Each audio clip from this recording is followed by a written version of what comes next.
to Seamus in the few months they'd been apart. Now it was where she would find him. Faith, if she didn't believe her new life in America was going to be perfect altogether. Chapter 1. New York City, July 1898. The door to the master's study swung shut behind Mary, causing her to gasp in surprise. But it was Winston Kenrick's soft chuckle that made her whirl about, and her pulse quicken in dread. "I wondered how soon you would get to cleaning this room, Mary." "If 'tis a bad time, Master Kenrick, I could be coming back later, when you're not so busy and all." He smiled, but the look was more feral than comforting. "I wouldn't think of causing you the trouble. Come in, and be about your business." Mary tried to disregard the ominous feeling in her chest. In the month she had worked for the Kenricks, nothing untoward had happened to her. Yet it seemed the master was always watching her. It seemed he was around every corner, in every room, waiting, observing, smiling. The truth be told, she didn't like him much. "I'll be trying not to disturb you, sir," she said as she set down her bucket of soapy wash-water. She pulled the feather duster from her waistband and walked to the bookcase, where she set to work, ignoring the man behind her. The master chuckled again. "But don't you know, my dear girl, you always disturb me. You can't help it." "I'm thinking I don't know what you mean," she replied without looking at him. But she was more than sure she did know. Winston moved closer. "How is that little boy of yours, Mary Malone?" Her heart nearly stopped. Her hand stilled, the feather duster resting on the spine of a book. "Me boy?" she whispered. She'd never told anyone in the Kenrick household about Keary. How did Master Kenrick know?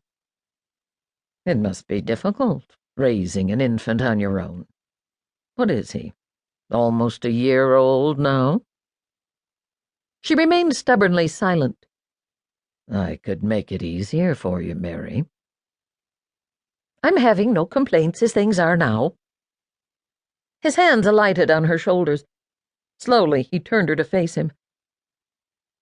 Winston Kenrick was a handsome man in his mid-40s.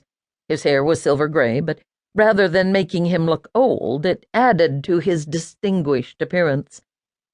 He had enormous power and influence among the wealthy members of New York society. He watched Mary now with eyes that said he knew exactly how to use his power and influence to get what he wanted. "My dear girl, you have no idea what I'm offering." Mary's infamous temper flared. "But I'm thinking I do know, sir, and I'll be having you know I've got no interest in the likes of you. Not for any amount of your charm or your money." His eyes narrowed. "Don't play the innocent with me." "Oh, I'll not be pretending innocent, sir. You already know I'm not married and I have me a son, so there'd be no use to it. But I learned me lesson well with Seamus Maguire, I did. I've been betrayed, but I'll not be used. Not by you nor any other man." She tried to push him away, but his grip on her arms tightened. Winston grinned. "I think I can change your mind." He kissed her. For a moment she didn't fight him, too stunned to move. But then he chuckled low in his throat, pleased with himself and with what he was doing. Her anger flared hotter. She bit his lip. Hard. He howled as he stepped back from her. Mary used the opportunity to slip away, dashing to the opposite side of the master's enormous cherrywood desk. Winston, in turn, positioned himself between her and the door. He touched his lip with his fingertips, then looked at them, as if checking for blood. "You Irish witch," he said softly. The words would have seemed less terrifying if he'd shouted them. "Just let me go, Master Kenrick. I'll collect my pay and be gone from here." "Are you aware that the authorities could deport you because you lied to get into the country? You told them you were married. They could